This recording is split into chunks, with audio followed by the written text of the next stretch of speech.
नमस्कार सभी साथियों को, नमस्कार, राधे राधे, जय श्री कृष्णा, राम राम। सभी साथियों का उत्कर्ष ऐप की ऑनलाइन क्लासेज में हार्दिक स्वागत व अभिनंदन है। दोस्तों अपन चर्चा कर रहे हैं राजस्थान की कला संस्कृति के ऊपर, और राजस्थान की कला संस्कृति के अंतर्गत मित्रों आज अपन एक नए अध्याय की शुरुआत करते हैं, बेहद महत्वपूर्ण अध्याय, और उस अध्याय का नाम है मित्रों राजस्थान के प्रमुख लोक देवता। बताइए जिस अध्याय को अपन पढ़ने जा रहे हैं उस अध्याय का नाम क्या है? राजस्थान के प्रमुख लोक देवता। इनके ऊपर अपन चर्चा करेंगे। और हर प्रतियोगी परीक्षा में आपने देखा होगा लोक देवता का हर बार एक नया प्रकार का प्रश्न सामने आता है। तो किस प्रकार के प्रश्न अपने सामने आ सकते हैं, उन सभी बिंदुओं को केंद्रित रखते हुए अपन इस अध्याय पर चर्चा करेंगे। दोस्तों पहली बात अपने को पता होना चाहिए लोक देवता की परिभाषा क्या होती है, किसे लोक देवता कहा जाता है। मान लीजिए मैं आपके सामने 3-4 नाम लिख देता हूं, जैसे मैंने इधर लिख दिया हनुमान जी। आप बताइए क्या हनुमान जी लोक देवता है क्या? हनुमान जी। इधर मैंने लिख दिया श्याम जी, इधर मैंने लिख दिया मित्रों भैरू जी। तो बताइए सारे लोक देवता है क्या? इधर मैंने लिख दिया रामदेव जी, इधर मैंने लिख दिया तेजा जी। तो इनमें से कौन से लोक देवता है, कौन से लोक देवता नहीं है? सीधी सी बात है, आपका जवाब आएगा रामदेव जी और तेजा जी लोक देवता है, तीनों लोक देवता नहीं है। ऐसा क्यों? लोक देवता क्यों नहीं है? ये तो गुरुजी तीनों देवता है, ये तो तीनों बताओ क्या है? देवता है। और ये दोनों क्या है? लोक देवता।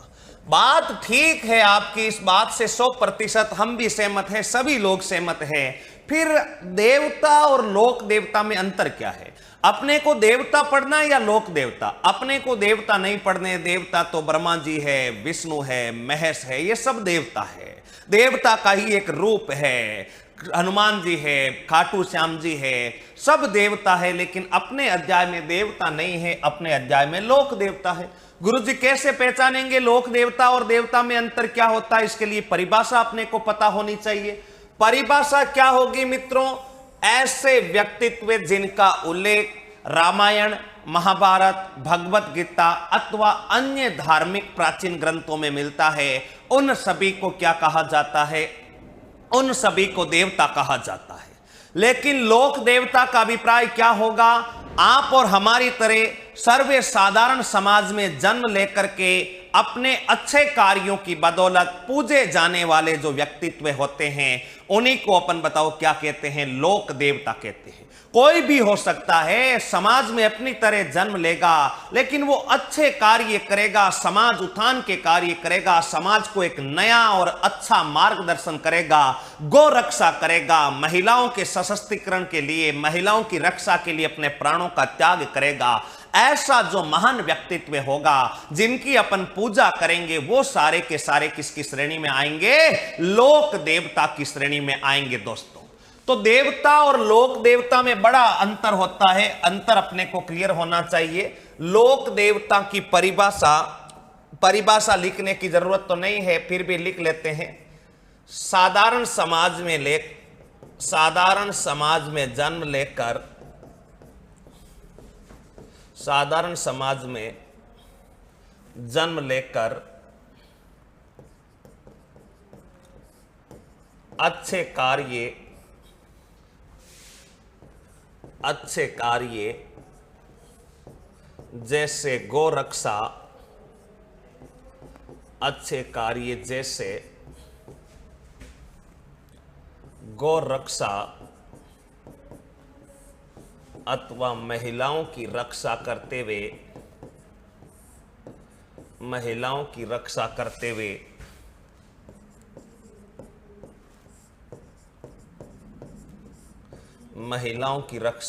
हुए बलिदान दिया हो। बताओ बलिदान दिया हो, उनको बताओ क्या कहते हैं? लोक देवता कहा जाता है।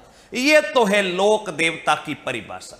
मित्रों लोक देवता में भी कई श्रेणियां होती है, जैसे खारा मामा होता है, मीठा मामा होता है, खवी होता है, पीर होता है, जुंजार होता है।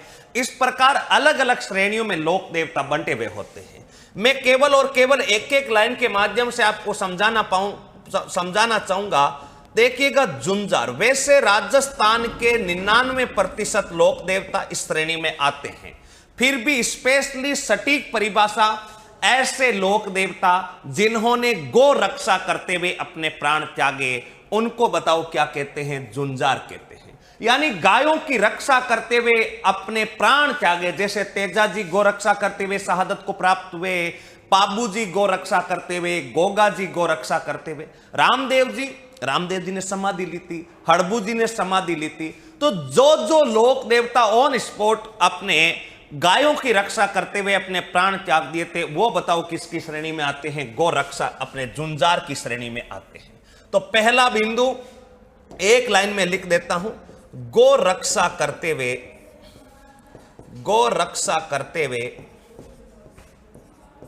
अपने प्राणों का त्याग जिन्होंने किया है, अपने प्राणों का त्याग जिन्होंने किया है, वो सारे के सारे बताओ किसकी श्रेणी में आते हैं? जुंजार।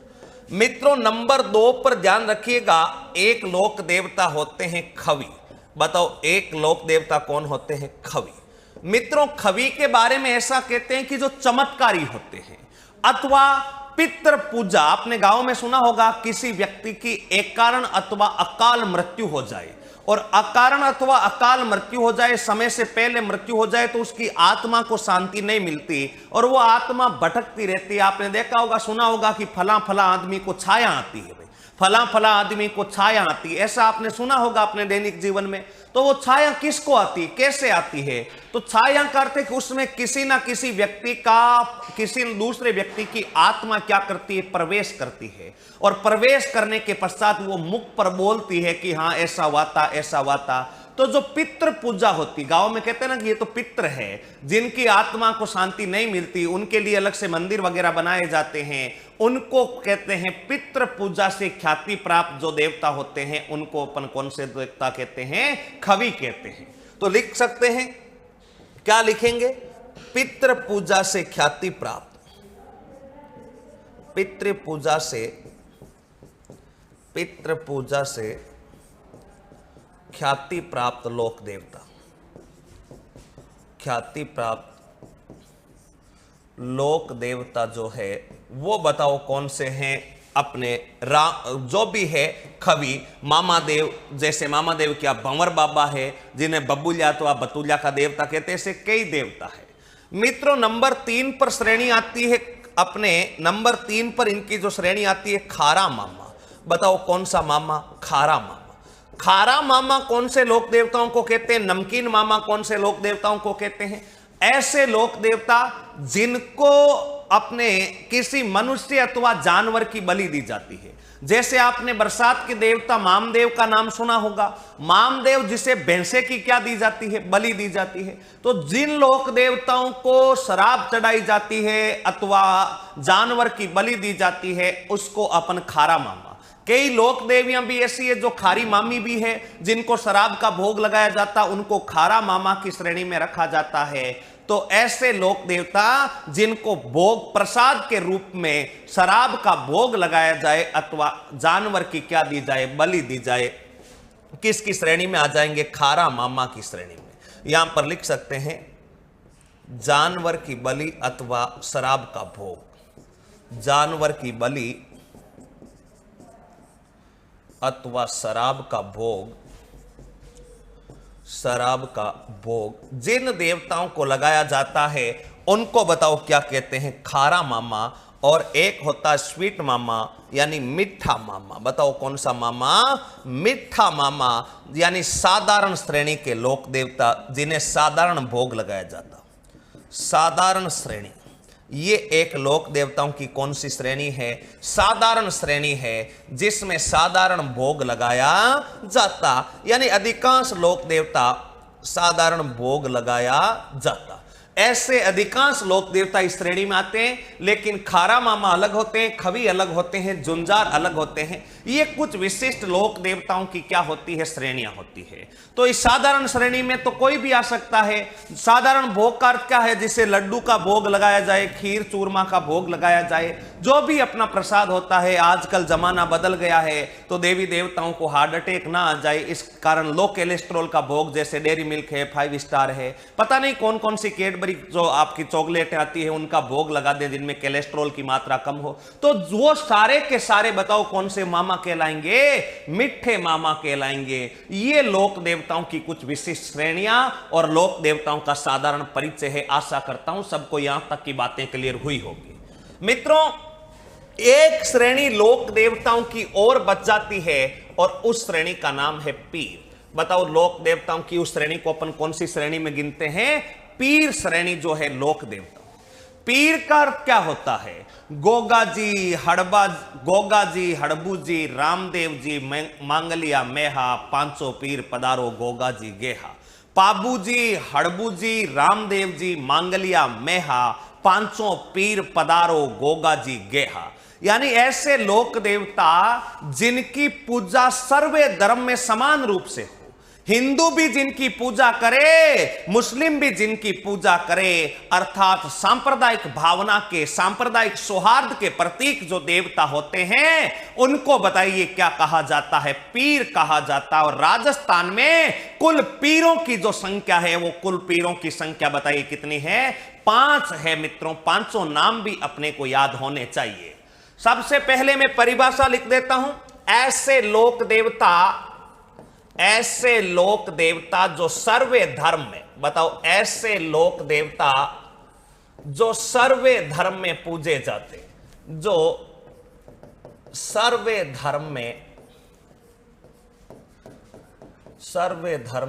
यानी सभी धर्मों में समान रूप से, सभी धर्मों में समान रूप से पूजे जाते हैं, समान रूप से पूजे जाते, उनको बताइए क्या कहा जाता है, पीर कहा जाता है। बताइए उन्हें क्या कहा जाता है, पीर कहा जाता है। और राजस्थान में कुल पीरों की संख्या बताइए कितनी है, 5। और 5 याद कैसे रखनी है मित्रों, कई बार मोटा मोटा प्रश्न आ जाता है कि उपरोक्त में से कौन सा लोक देवता पंच पीर में शामिल नहीं है।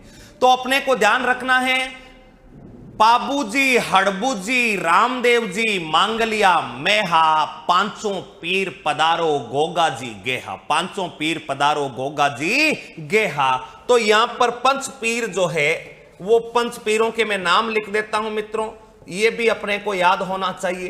पंच पीर नंबर 1 पर कौन है, पीरों का पीर राम सा पीर, यानी लोक देवता रामदेव जी। नंबर 2 पर लोक देवता हाड़ फाड़ के लोक देवता, लक्ष्मण के अवतार, प्लेग रोग के निवारक देव, ऊंटों के देवता पाबू जी। नंबर 3 की अगर मैं बात करूं तो नंबर 3 पर मित्रों सांपों के देवता गोगा जी चौहान। नंबर 4 पर मैं बात करूं तो मित्रों अफंग व पंगु गायों के सेवक लोक देवता शकुन शास्त्र के ज्ञाता हड़बू जी। और नंबर 5 पर मेहा जी मांगलिया।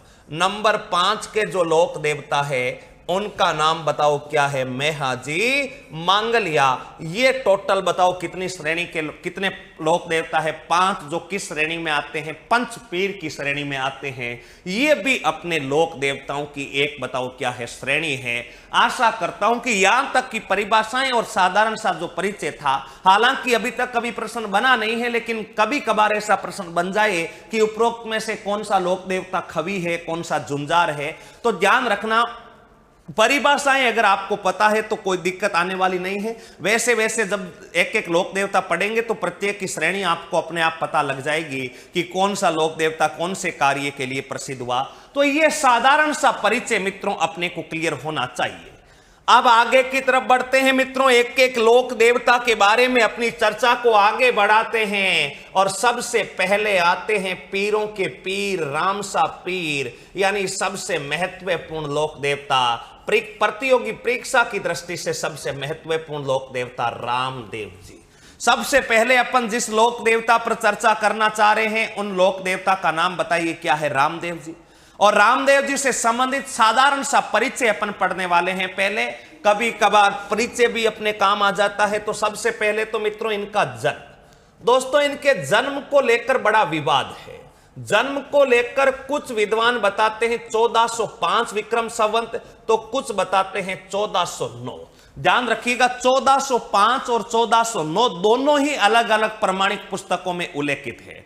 तो यहां पर विवादास्पद स्थिति है। यह विक्रम संवत है मित्रों। अगर आपको ईस्वी में चाहिए तो इसमें से 57 घटा दो। जैसे 1405 में से 57 घटाओगे तो 1348 आएगा और 1409 में से 57 घटाओगे तो 1352 आएगा। लेकिन देवी देवता संत संप्रदाय इनके हमेशा और हमेशा ध्यान रखना, इनका जो जन्म है वो विक्रम संवत में पूछा जाता है। तो ये 1405 और 1409 दोनों ही है मित्रों, ध्यान रखिएगा। और प्रमाणिक पुस्तकों की बात करें तो दोनों में मिलती है। हालांकि एनसीईआरटी वगैरह जो गाइड है उनमें रामदेव जी की तिथि बता नहीं रखी, लेकिन जो बड़े स्तर की प्रमाणिक पुस्तकें मानी जाती है कॉलेज स्तर वगैरह की, उन सब में दोनों तिथियां अलग अलग विश्वविद्यालयों की पुस्तकों में अलग अलग तिथियां मिलती है। कुछ जगह 1405 तो कुछ जगह 1409। ये ईस्वी नहीं है, ये विक्रम संवत है। मित्रों इनका जन्म स्थान देखिएगा। रामदेव जी का जो जन्म स्थान है वो रामदेव जी का जन्म स्थान है मित्रों उंडू काश्मीर गांव। रामदेव जी का जन्म स्थान बताओ कौन सा गांव हो जाएगा? उंडू काश्मीर गांव। और ये उंडू काश्मीर बताओ कहां पर पड़ता है? शिव तहसील। और ये शिव तहसील तो बताओ कहां पड़ता है? जिला बाड़मेर में पड़ता है। यानी उंडू काश्मीर गांव है, शिव तहसील है और जिला कौन सा हो जाएगा? बाड़मेर हो जाएगा मित्रों इनके पिता का नाम, इनके पिता का नाम मित्रों ध्यान रखिएगा अजमल जी। रामदेव जी के पिता का नाम बताओ क्या था? अजमल जी। मित्रों इनका माता का नाम, इनकी माता का नाम था मैणा दे। बताओ माता का नाम क्या था? मैणा दे। मित्रों इनकी पत्नी का नाम था दोस्तों ध्यान रखिएगा नेतल दे। बताओ पत्नी का नाम कौन सी दे था? नेतल दे। और ये नेतल दे थी अमरकोट पाकिस्तान में दल्ले सिंह सोडा की पुत्री। बताओ अमरकोट तो कहां पड़ता है? पाकिस्तान। और अमरकोट पाकिस्तान में किसकी पुत्री? दल्ले सिंह सोडा की पुत्री। मित्रों पत्नी के बाद में ध्यान रखना रामदेव जी की बहन। मित्रों बहन दो है, एक का नाम था सुगुणा बाई। बताओ कौन सी बाई? Suguna by. और एक का नाम था लाछा। बताओ एक का नाम क्या था? लाछा। मित्रों इनका बहन के बाद में इनकी धर्म बहन।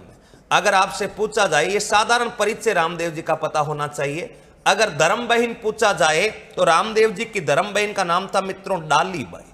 बताओ रामदेव जी की धर्म बहन का नाम कौन सी बाई था? डाली बाई। और ये डाली बाई मित्रों ध्यान रखिएगा मेघवाल जाति की है। डाली बाई की जाति बताओ कौन सी जाति है? मेघवाल जाति। डाली बाई की जो जाति है उसका नाम बताओ कौन सी जाति है? मेघवाल। मित्रों रामदेव जी का भाई, अगर रामदेव जी का भाई पूछा जाए तो इनके भाई का नाम था बीरम देव। और मित्रों ये जो बीरम देव है, ये बीरम देव ध्यान रखना बलराम का अवतार माना जाता, क्योंकि रामदेव जी का तो अभी अपन लिखेंगे खुद जो है कृष्ण का अवतार है। और कृष्ण के भाई बलराम का अवतार बताओ किसको माना जाता? बीरम को माना जाता।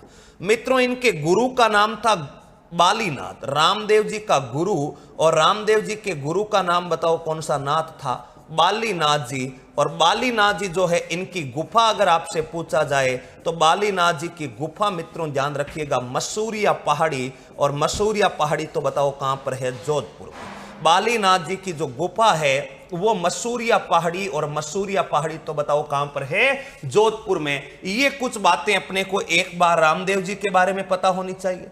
और भी रामदेव जी से संबंधित कौन कौन सी बातें हैं उन पर अपन और चर्चा कर लेते हैं। देखिएगा अगर आपसे पूछा जाए कि रामदेव जी किसके अवतार माने जाते हैं तो मित्रों ध्यान रखिएगा रामदेव जी अवतार माने जाते हैं भगवान कृष्ण के अवतार। बताओ किसके अवतार माने जाते हैं? कृष्ण। रामदेव जी का अगर पूछे वंश से तो रामदेव जी मित्रों अर्जुन वंशीय माने जाते हैं। यानी जो अर्जुन का वंश था उस अर्जुन वंशीय रामदेव जी माने जाते हैं। अगर आपसे रामदेव जी की सवारी पूछी जाए तो रामदेव जी की मित्रों सवारी ध्यान रखना, लीला घोड़ेरा असवार। बताओ, लीला घोड़ारा असवार। और ये जो लीला घोड़ा है, इस लीले घोड़े का नाम भी अगर पूछ ले तो ध्यान रखना, रामदेव जी के घोड़े का नाम था रेवंत। बताओ, रामदेव जी के घोड़े का नाम क्या था? रेवंत नाम था मित्रों। अगर आपसे रामदेव जी की जाति पूछ ले तो बताओ, रामदेव जी की जाति कौन सी हो जाएगी? राजपूत। रामदेव जी की जाति बताओ राजपूत, और रामदेव जी का गोत्र बताओ कौन सा हो जाएगा? तंवर। रामदेव जी का गोत्र बताओ कौन सा हो जाएगा? तंवर हो जाएगा। और मित्रों, अगर आपसे पूछ लिया जाए कि रामदेव जी को किन किन उपनामों से लिखेंगे या रामदेव जी की समाधि, तो ध्यान रखना, रामदेव जी की समाधि या निर्वाण कब होता है? तो ये आप बताएंगे भाद्रपद शुक्ल एकादशी। भाद्रपद शुक्ल एकादशी, भाद्रपद शुक्ल एकादशी, विक्रम संवत 1458, विक्रम संवत 1458, ऋणेचा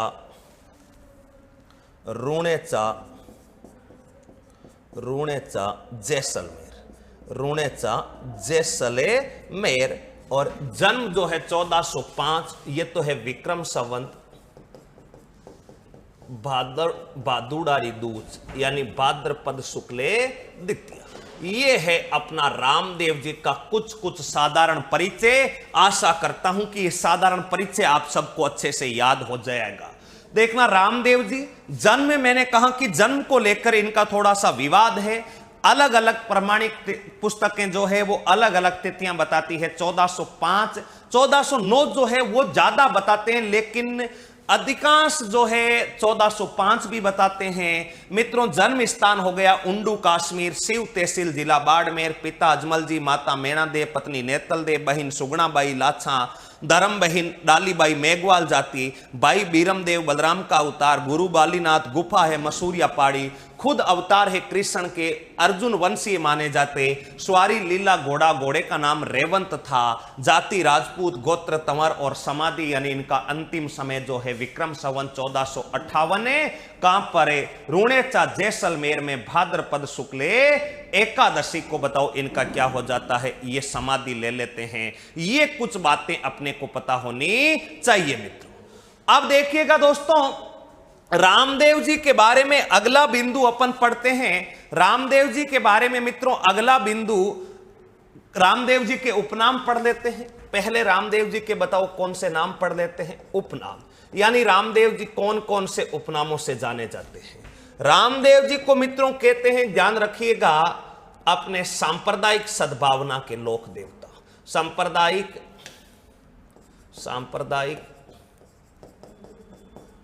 सद्भावना के लोक देवता, सांप्रदायिक सद्भावना के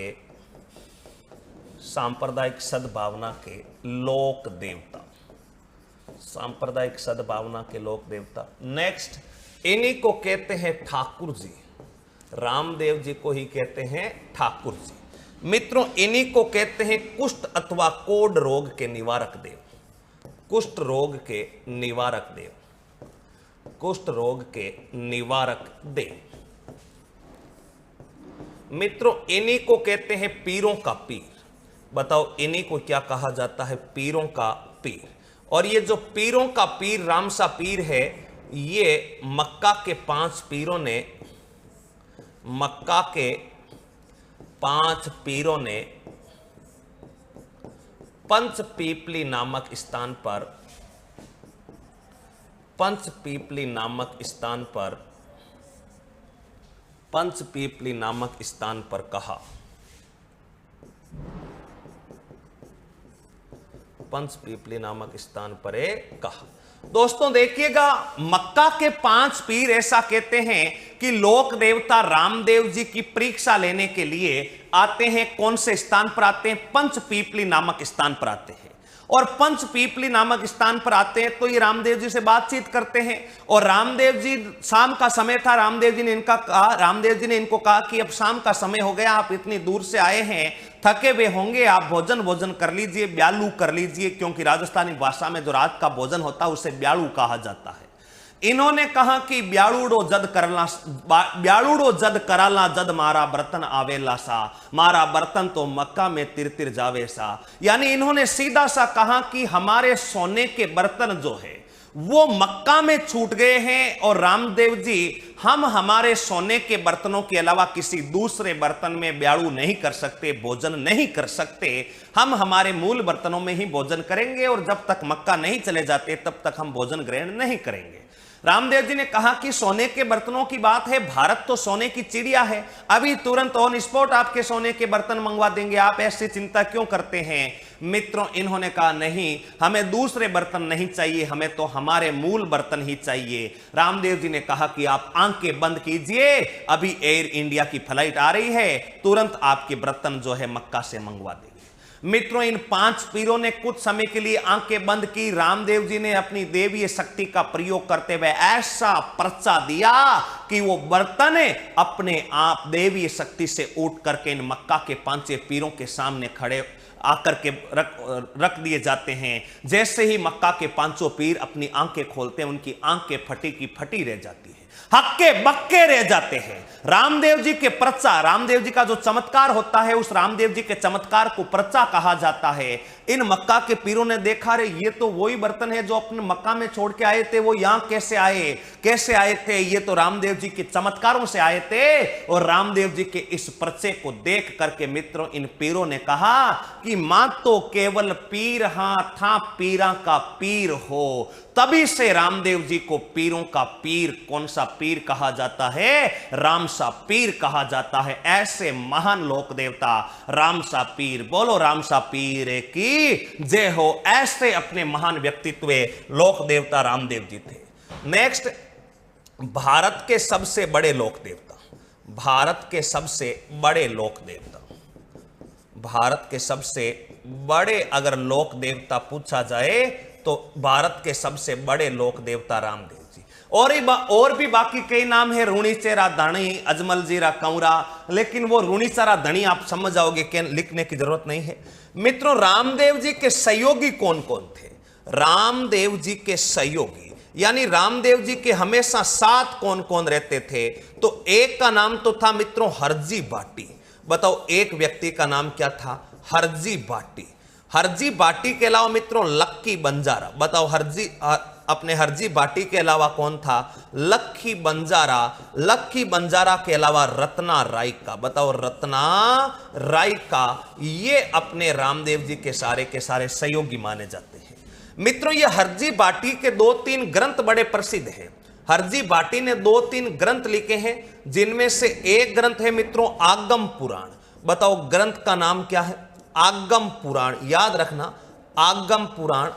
इसके अलावा एक ग्रंथ है बादवारी महिमा, बादुड़ारी महिमा, बादवारी महिमा। एक ग्रंथ है गौ पुराण, एक ग्रंथ का नाम है गौ पुराण। ये सारे के सारे, एक और है मूलजीरी वीरता।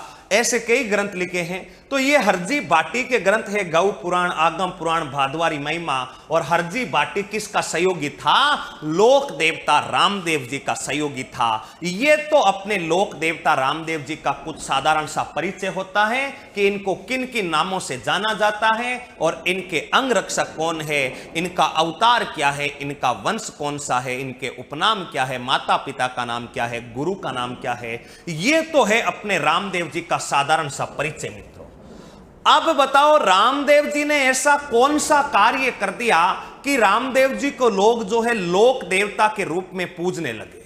भाई, ऐसा कौन सा तीर मारा? आप और हम भी तो रामदेव जी की तरह साधारण समाज में जन्म लेते हैं, लेकिन अपनी तो किसी ने पूजा नहीं की। लोग पीछे से गालियां और देते हैं, लेकिन रामदेव जी ने ऐसा क्या किया कि लोग रामदेव जी को पूजने लगे? मित्रों, ध्यान रखना, रामदेव जी के 4-5 विशेष उल्लेखनीय कार्य अपने को थोड़े से यादें रखने हैं। दोस्तों, देखना, सबसे पहला समझना है, एक बार फिर एक साथ ही लिख देते हैं। नंबर 1 मित्रों, रामदेव जी ने कौन सा आंदोलन चलाया था? शुद्धि आंदोलन। रामदेव जी के मैं सारे कार्य बता रहा हूं जिनके कारण इनकी ख्याति बढ़ी थी। नंबर 1 पर रामदेव जी ने, बताओ, कौन सा आंदोलन चलाया था? शुद्धि आंदोलन चलाया। शुद्धि आंदोलन क्या था? जिनको फिरोज शाह तुगलक वगैरह जो थे, इन्होंने जबरदस्ती, या जिन मुस्लिम आक्रांताओं ने जिन हिंदुओं का जबरदस्ती धर्मांतरण करवाया था, धर्म परिवर्तन करवाया था, उनको, जो हिंदुओं से मुस्लिम बने थे, उन मुसलमानों को वापस क्या बनाया गया, हिंदू बनाया गया। यानी धार्मिक रूपांतरण को दोबारा करने का कार्य करके शुद्धि आंदोलन चलाया। इससे हिंदुओं में इन्होंने, हिंदू और मुसलमान दोनों जो बड़े धर्म है उनमें समान रूप से समानता पाई और समान रूप से ये पूजे जाने लगे। नंबर 2 मित्रों, मारवाड़ क्षेत्र में ध्यान रखिएगा, मारवाड़ क्षेत्र में एक राक्षस था, उस राक्षस का नाम था भैरव राक्षस। ये भैरव राक्षस गोवंश का विनाशक कहलाता था। अगर भैरव को कहीं पर भी गाय बाहर घूमते हुए दिख जाए तो भैरव राक्षस उस गाय का विनाश कर देता, गाय की हत्या कर देता, गाय के मांस को खा जाता, इंसानों को भी मार देता। यानी पूरे मारवाड़ क्षेत्र में इस भैरव नामक राक्षस ने अपना आंतक फैला रखा था। और इस भैरव राक्षस के आंतक से मारवाड़ की जनता को मुक्ति किसने दिलाई थी? रामदेव जी ने दिलाई थी। मित्रों, ऐसा कहते हैं कि भैरव राक्षस की जो है सातलमेर नामक स्थान पर रामदेव जी ने हत्या की थी। और इसी सातलमेर को ही वर्तमान में बताओ कौन सा स्थान कहा जाता है? पोखरण कहा जाता है। पोखरण सातलमेर के पास भैरू जी ने इस भैरव राक्षस का बताओ क्या किया था? वध किया था। यहां तक का घटनाक्रम अपने को पता होना चाहिए। मित्रों देखिएगा, भैरू जी के भैरव राक्षस का वध। नंबर 3, छुआछूत व अस्पृश्यता का विरोध। यानी छुआछूत वे अस्पृश्यता का बताओ क्या किया? विरोध किया। यानी छुआछूत को मिटाने का प्रयास किया। छुआछूत जो निम्न वर्ग और उच्च वर्ग के लोग थे उनमें भेदभाव को समाप्त करने का कार्य किया। इस कार्य से निम्न वर्ग के जो लोग थे उनका रुझान रामदेव जी की तरफ होने लगा। वो धीरे धीरे रामदेव जी की तरफ जुड़ने लगे। उच्च वर्ग के लोग भी रामदेव जी की तरफ जुड़ने लगे। शुद्धि आंदोलन चलाया तो भी लोग जुड़ने लगे। भैरव राक्षस की हत्या कर देने के कारण मित्रों मारवाड़ के लोग इन्हें बड़े ईश्वर के रूप में पूजे जाने लगे। बोला ऐसा महान व्यक्ति है जिन्होंने इस आंतक से मुक्ति दिलाई। मित्रों नंबर 4 पर इन्होंने कामड़िया पंथ चलाया। बताओ रामदेव जी ने कौन सा पंथ चलाया था? रामदेव जी ने कामड़िया पंथ चलाया था। और कामड़िया पंथ चला करके भी लोगों में जन जागृति का बताओ क्या किया था? कार्य किया था। कामड़िया पंथ का अर्थ क्या है? मित्रों ये गांव गांव जाते, सत्संग करते, वहां सभी लोगों को, सर्वे धर्म के लोगों को एक साथ बिठाते और एक दूसरे की मदद करने की सलाह देते। इस प्रकार का एक विशिष्ट पंथ था कामड़िया। और इस कामड़िया पंथ के लोग आज भी रामदेव जी के मेले में 13 ताली नृत्य करते हैं। दोस्तों ध्यान रखना। और कामड़िया पंथ के लोग जो होते हैं वो अपने मरने के पश्चात अपने शव को जलाते नहीं है, शव को दफनाते हैं। यानी कामड़िया पंथ चलाया। इसके अलावा मारवाड़ में मित्रों एक बीमारी की तरह महामारी कुष्ठ रोग फैली थी, जिसमें हाथ पांव कार्य करना बंद कर देते। कुष्ठ रोग, हाथ पांव पतले हो जाते। यानी एक लकवा की तरह जो बीमारी होती है, लकवा अलग होता है, लकवा अलग होता, कुष्ठ रोग अलग होता, कोढ़ रोग जिसे आप कह सकते हैं। इस कुष्ठ रोग नामक जो महामारी है, इस महामारी का निवारण भी अपने लोक देवता किसके द्वारा किया गया? रामदेव जी के द्वारा। उस समय बड़े बड़े डॉक्टर, एमबीबीएस किए हुए डॉक्टर फेल हो गए। उस समय एमबीबीएस नहीं होती थी। यानी बड़े बड़े आयुर्वेदिक जो वेद जी हुआ करते थे, कोई भी कुष्ठ रोग का निवारण नहीं ढूंढ पाया। ऐसा कहते हैं कि रामदेव जी जो है इन्होंने इस रोग का बताओ क्या किया था? निवारण किया था। ऐसे हजारों कार्य रामदेव जी के चमत्कार पर्चा कहलाते हैं। और रामदेव जी अपने चमत्कार पर्चा के माध्यम से जो दुखी लोग आते थे उनका मित्रों दुख दर्द का हरण करते, दुख दर्द का निवारण करते। और सैकड़ों, हजारों, लाखों लोगों की ये सेवा करते करते अंत में जीवित समाधि ले लेते हैं। और जिस दिन से रामदेव जी जीवित समाधि लेते हैं, लाखों लोगों का जुड़ाव लोक देवता रामदेव जी के साथ था। और देखते ही देखते पूरे भारत के सबसे बड़े लोक देवता के रूप में बताओ कौन से देवता उभरे थे? पीरों का पीर। कौन सा पीर है? राम सा पीर। ये कुछ ऐसे कार्य थे जिनके कारण रामदेव जी ने समाज में अपना विशेष स्थान बनाया। एवं समाज में पूजनीय बने। और इनकी स्मृति में जब भी आज मेला लगता है तो इन्हीं कार्यों के कारण सभी धर्मों के लोग सांप्रदायिक सद्भावना के साथ लाखों की संख्या में इनके मेले में एकत्रित होते हैं। और इतनी भारी भरकम भीड़ होने के कारण, इतनी भारी भरकम आस्था रामसा पीर के कारण होने के कारण रामदेव जी का जो मेला आयोजित होता है रुणेचा जैसलमेर में, उस मेले को मारवाड़ का कुंभ कहा जाता है। बताइए उस मेले को मारवाड़ का क्या कहा जाता है? कुंभ कहा जाता है। तो ऐसे रामसा पीर थे। ये तो रामदेव जी की उपाधियों की कुछ बातें हुई, और भी कई बातें अपन रामदेव जी के बारे में पढ़ेंगे। रामदेव जी कवि थे, इन्होंने अपने उपदेश दिए। रामदेव जी ने मूर्ति पूजा का विरोध किया, रामदेव जी से संबंधित कुछ अन्य शब्दावली वगैरह वगैरह। लेकिन रामदेव जी के पूजे जाने का प्रमुख कारण जो रहा था वो यही रहा था दोस्तों। अब एक एक बिंदु को मैं व्यवस्थित कर देता हूं और फिर आगे की तरफ लिखते हुए चलते हैं। सबसे पहला बिंदु सातलमेर, इसी को बताओ वर्तमान में क्या कहते हैं? पोखरण। सातलमेर पोखरण नामक स्थान पर भैरव राक्षस का वध किया। भैरव राक्षस का वध, बताओ किसका वध किया था? भैरव राक्षस का वध। नंबर 2 पर मित्रों ध्यान रखिएगा, कामड़िया पंथ चलाया। कामड़िया पंथ की स्थापना। कामड़िया पंथ की बताओ क्या की थी? स्थापना। नेक्स्ट, इस पंथ की महिलाएं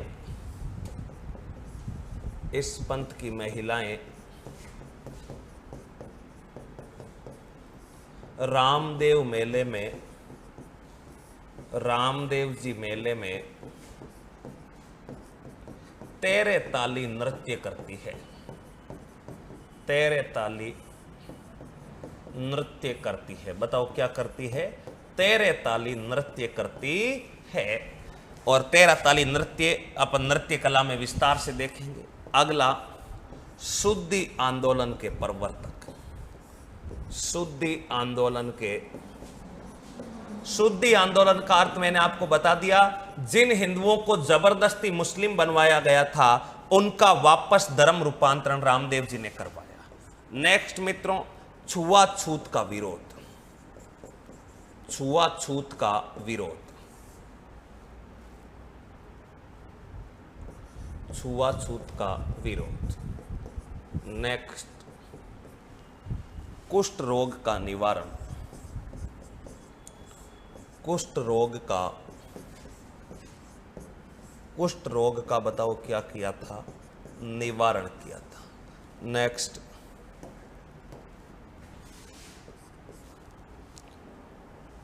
अपने पर्चा, जिसे अपन बताओ क्या कहते हैं? चमत्कार कहते हैं। पूछा गया है रामदेव जी के चमत्कार क्या कहलाते हैं? पर्चा अथवा चमत्कार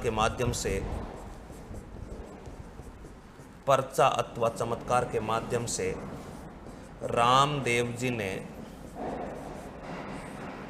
लोगों के दुख दर्द का निवारण किया। लोगों के दुख दर्द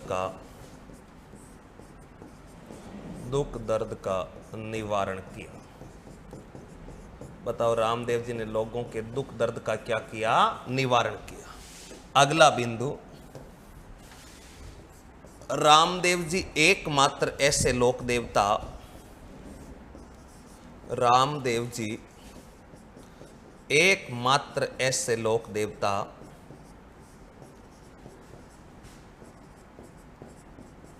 जो कवि भी थे।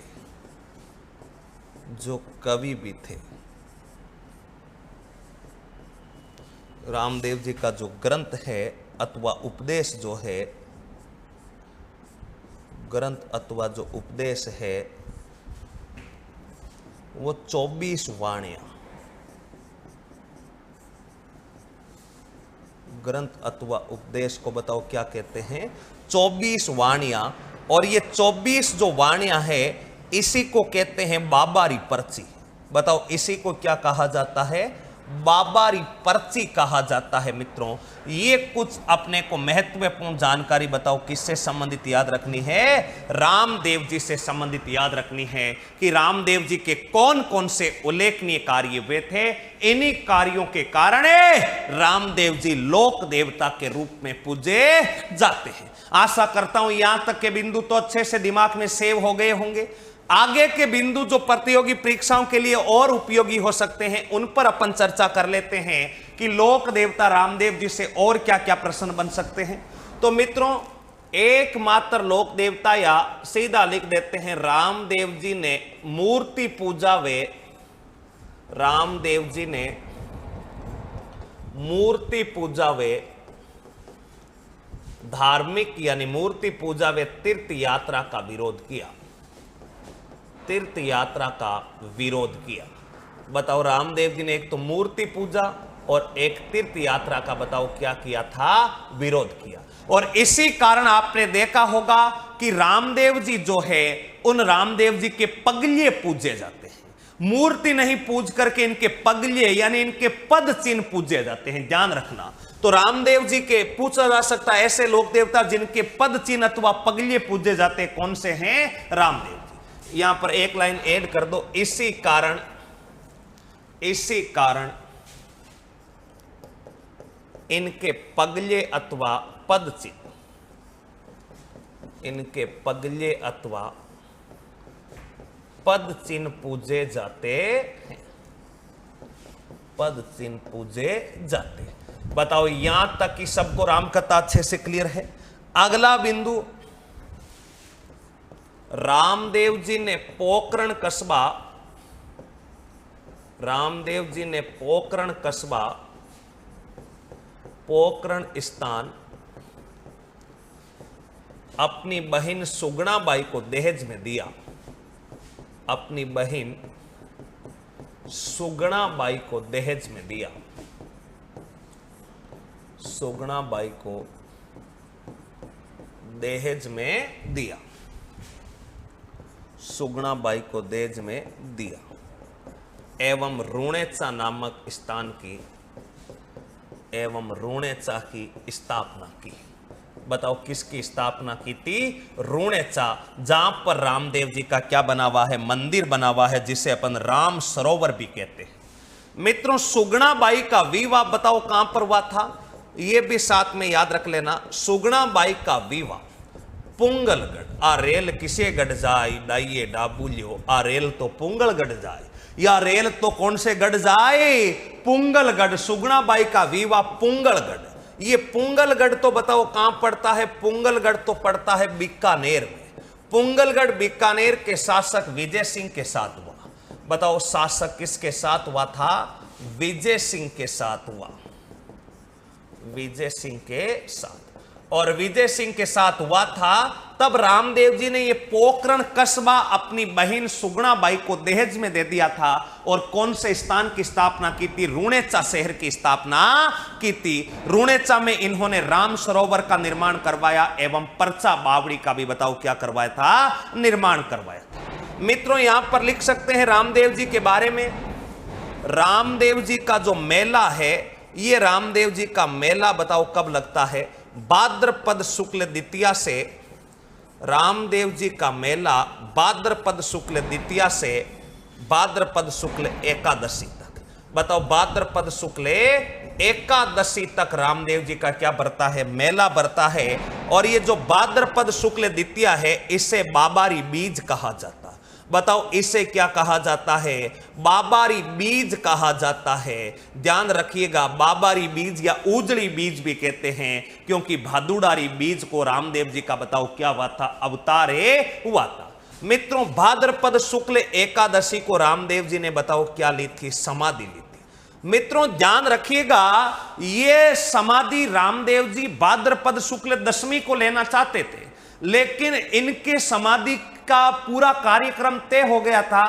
उनसे पहले रामदेव जी समाधि लेने वाले ही थे कि उनसे पहले इनकी धर्म बहन डाली बाई जो है, उन डाली बाई ने जीवित समाधि ले ली थी। इस कारण रामदेव जी को एक दिन अपना कार्यक्रम लेट करना पड़ा था। यानी लेने का कार्यक्रम तो 10वीं को था, लेकिन 10वीं को इनकी धर्म बहन जो डाली बाई मेघवाल जाति की थी उसने जीवित समाधि ले ली थी। और रामदेव जी के मंदिर के पास ही डाली बाई का एक बड़ा कंगन पड़ा है, और ऐसा कहते हैं कि उस कंगन में से, कंगन तो जानते हो ना, मेरा कंगन कन कन खन के, कंगन जो हाथ में पहना जाता है, बड़ा कंगन पड़ा। और ऐसा कहते हैं कि इस कंगन में से जो व्यक्ति निकल जाता है उसके शरीर के सारे दुख दर्द जो होते हैं वो सारे के सारे वहीं पर सल्ट जाते हैं, यानी उनका निवारण हो जाता है। ऐसी मान्यता भी रामदेव जी के बारे में है।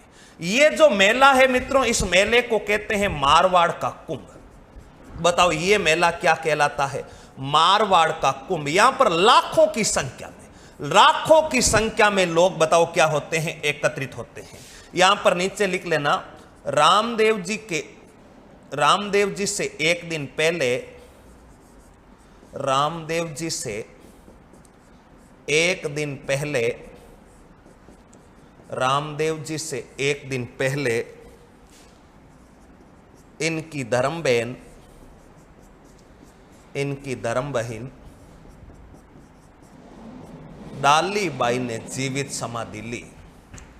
डाली बाई ने जीवित समाधि ली। ये भी अपने को थोड़ा सा ध्यान में रखना है। ये कुछ महत्वपूर्ण बातें बताओ किसके बारे में पता होनी चाहिए?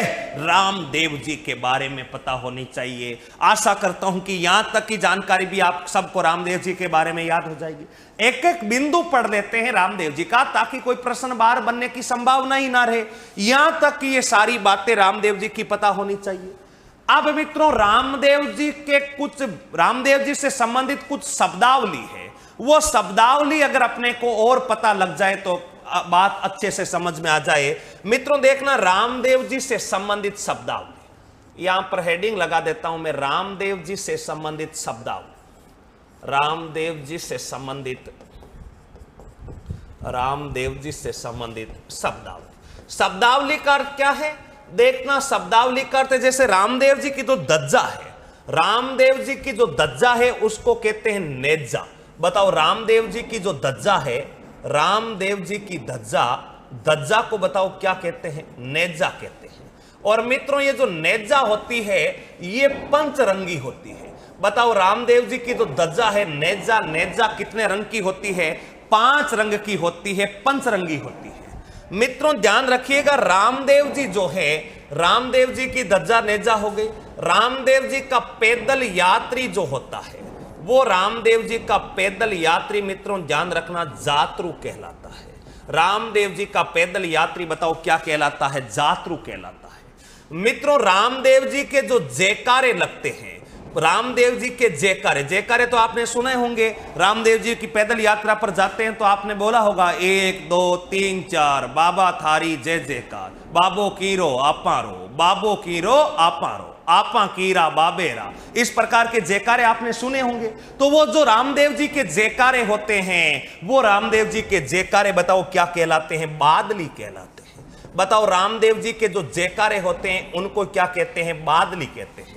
मित्रों ध्यान रखिए, रामदेव जी जो है, इन रामदेव जी का जो जागरण होता है, वो रामदेव जी का जागरण दोस्तों जम्मा कहलाता। रामदेव जी का जागरण बताओ क्या कहलाता है? जम्मा।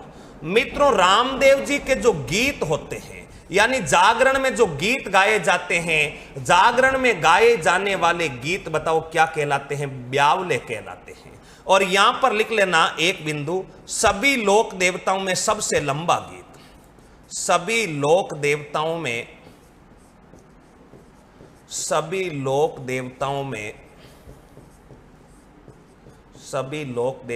सबसे लंबा लोकगीत, सबसे लंबा लोकगीत बताओ कौन से लोक देवता का है?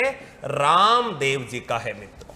नेक्स्ट, रामदेव जी के जागरण में जो गीत गाए जाते हैं उनको क्या कहते हैं? ब्यावले। मित्रों रामदेव जी के गीतों को गाने वाले, रामदेव जी के गीत गाने वाले अथवा जो भक्त होते हैं, गीत गाने वाले अथवा रामदेव जी के जो भक्त होते हैं, उन भक्तों को रिखिया कहा जाता। बताओ रामदेव जी के भक्तों को क्या कहते हैं? रिखिया कहते हैं। मित्रों ध्यान रखिएगा, रामदेव जी को चढ़ाए जाने वाले कपड़े के घोड़े, रामदेव जी को जो कपड़े के घोड़े चढ़ाए जाते हैं, कपड़े के घोड़े चढ़ाए जाते हैं, कपड़े का घोड़ा, वो उनको बताओ क्या कहते हैं? घोड़ले कहते हैं। उनको बताओ क्या कहते हैं? घोड़ले कहते हैं। मित्रों इसके अलावा भी अगर रामदेव जी के बारे में अपन चर्चा करें तो रामदेव जी के पुजारी जो होते हैं उनको बाम्बी भी कहते हैं या मेघवाल जाति के होते हैं। रामदेव जी का जो धागा होता है, रामदेव जी का धागा अथवा गले में जो रामदेव जी का धागा गले में पहना जाता है उसे पात्री अथवा फूलड़ी कहते हैं।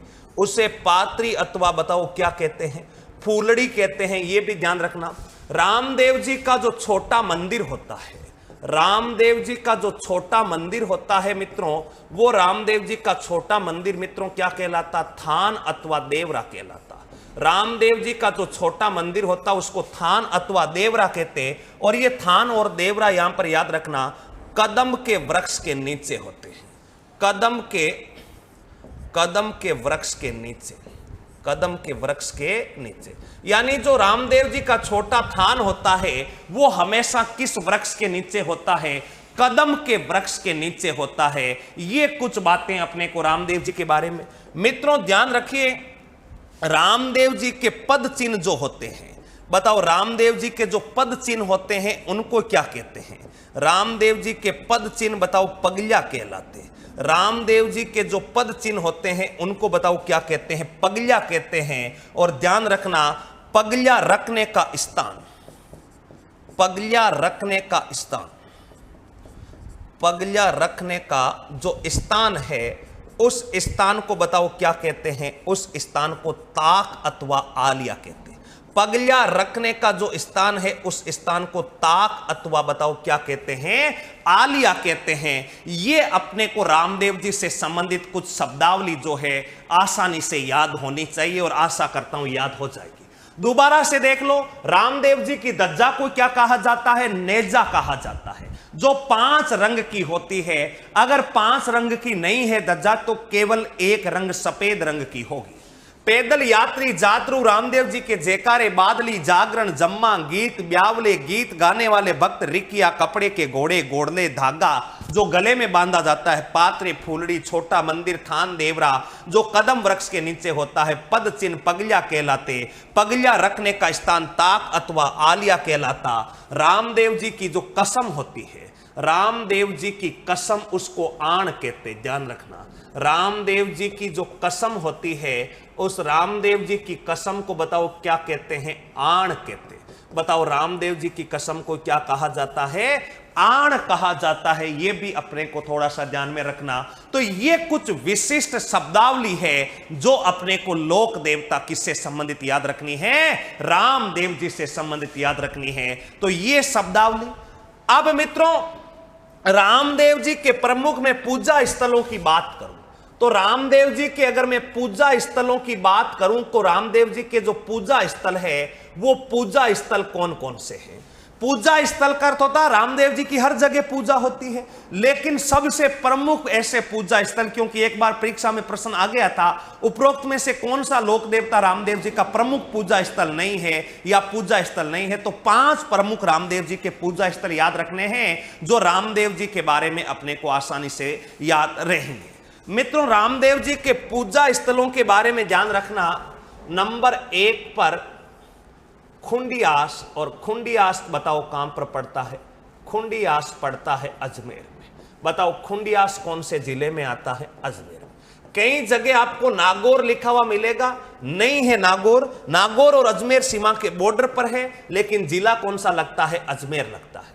मित्रों खुंडियास को राजस्थान का छोटा रामदेवरा कहते हैं। राजस्थान का छोटा रामदेवरा। बताओ रामदेव जी का मेला तो पता है ना, रामदेव जी का प्रमुख मेला कहां पड़ता है? रामदेव जी का प्रमुख मेला रुणेचा में पड़ता है। रामदेव जी का प्रमुख मेला कहां पड़ता है? रुणेचा में पड़ता है। यहां पर लिख दो, ऐसा नहीं छोटा रामदेवरा पढ़ने आ गए अपने को यही पता नहीं है बरता कहां पर है। भाद्रपद शुक्ल द्वितीया कहां पर बरता है? रुणेचा। रुणेचा पड़ता है पोखरण में, और पोखरण तो बताओ कहां पर पड़ता है? जैसलमेर में। यानी रामदेव जी का जो प्रमुख मेला है वो रुणेचा जैसलमेर में पड़ता है। और छोटा रामदेवरा अगर पूछा जाए किसे कहते, तो राजस्थान का छोटा रामदेवरा खुंडियास अजमेर को कहते। मित्रों नंबर 2 पर ध्यान रखिएगा। नंबर 2 पर अगर आपसे पूछा जाए कि रामदेव जी का प्रमुख पूजा स्थल सुरता खेड़ा, सुरता खेड़ा किस स्थान पर है, तो आप बताएंगे राजस्थान का सुरता खेड़ा स्थान तो चित्तौड़गढ़ जिले में है। बताओ सुरता खेड़ा स्थान तो कहां पर है, चित्तौड़गढ़ में। नंबर 3 पर अगर आपसे पूछा जाए कि बिरांटिया प्रमुख पूजा स्थल कहां पर है, जहां पर भी रामदेव जी का बड़ा मेला भरता है। मित्रों ये बिरांटिया प्रमुख पूजा स्थल ध्यान रखिएगा, ये पड़ता है कई जगह आपको अजमेर लिखा हुआ मिलेगा, लेकिन ये पड़ता है पाली में। नंबर 4 पर अगर आपसे पूछा जाए कठौती कहां पर है, तो मित्रों ध्यान रखना कठौती पड़ता है जायल तहसील जिला नागौर में। कठौती बताओ कहां पर पड़ता है, नागौर में। कठौती प्रमुख पूजा स्थल है नागौर। मित्रों नंबर 5 पर अगर आपसे पूछा जाए तो जूनागढ़, और अगर आपसे पूछा जाए कि जूनागढ़ कहां पर है, तो आप बताएंगे जूनागढ़ तो गुजरात में है। जूनागढ़ तो कहां पर है, गुजरात में। और ये जो जूनागढ़ गुजरात है इसे भारत का छोटा रामदेवरा कहते। इसे बताओ भारत का कौन सा रामदेवरा कहते, भारत का छोटा रामदेवरा। और भारत का छोटा रामदेवरा तो बताओ किसको कहते हैं, जूनागढ़। जूनागढ़ बताओ कहां पर पड़ता है, गुजरात में। ये रामदेव जी के अपने प्रमुख पूजा स्थल है। यहां पर यह भी ध्यान रखिएगा कि रामदेव जी जो है, इन रामदेव जी की राजस्थान से बाहर सर्वाधिक मान्यता कहां है, तो राजस्थान से बाहर गुजरात में, और गुजरात के अलावा मध्य प्रदेश में इनकी सर्वाधिक मान्यता है। तो यहां पर एक बिंदु लिख सकते हैं, राजस्थान से बाहर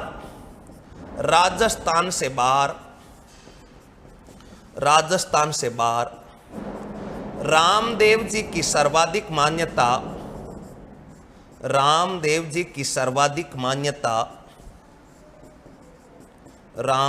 की सर्वाधिक मान्यता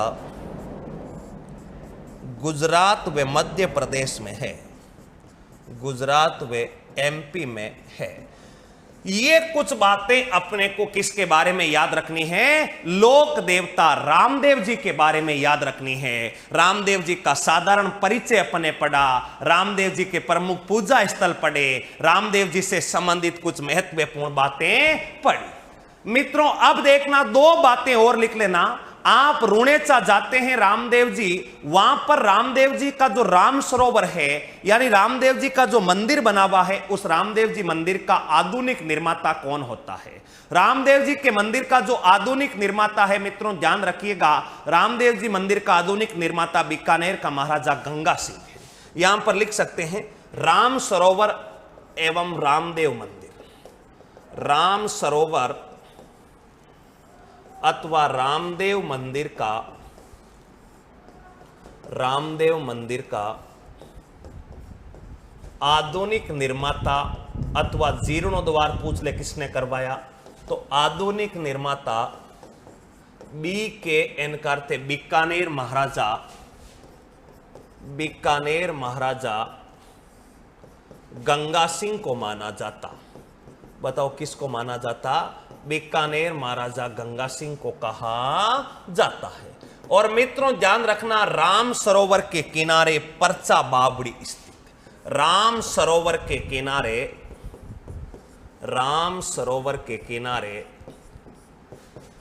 परचा बावड़ी स्थित। ऐसा कहते हैं कि इस बावड़ी के भी दर्शन करके जरूर आने चाहिए। राम सरोवर के किनारे बताओ कौन सी बावड़ी स्थित है, परचा बावड़ी। ऐसे अपने लोक देवता बताओ कौन है, रामदेव जी। मित्रों रामदेव जी के मेले के बारे में ऐसा भी कहते हैं कि जब 1 लाख लोगों की भीड़ रामदेव जी के मेले में हो जाती है, तो 1 लाख लोगों के ऊपर 1 लाख के ऊपर जो भी एक व्यक्ति होगा वो भैरव राक्षस के अपने आप ही बलि चढ़ जाता है। यानी लाख लोगों पर एक व्यक्ति किसको बलि चढ़ाना पड़ता है, भैरव राक्षस को। ऐसी मान्यता है। कौन सा व्यक्ति बलि चढ़ेगा, जिसके कर्म सबसे ज्यादा खराब होंगे। इसलिए अपने कर्मों की जानकारी सबको होनी चाहिए, क्योंकि कर्मों का लेखा जोखा मित्रों एक नंबर का भी, एक पॉइंट का भी फेरबदल नहीं होगा। जैसे कर्म किए हैं उनका पूरा ब्याज सहित, सुद सहित आपसे हिसाब लिया जाएगा। तो ऐसे अपने महान जो लोक देवता है वो है रामदेव जी, जिन्हें अपन पीरों का पीर, कौन सा पीर कहते हैं? रामसा पीर। बोलो रामसा पीर की जय हो। बाकी लोक देवताओं के बारे में अपन चर्चा करेंगे अपनी अगली क्लास में। तब तक के लिए सभी प्यारे साथियों को नमस्कार, राम राम।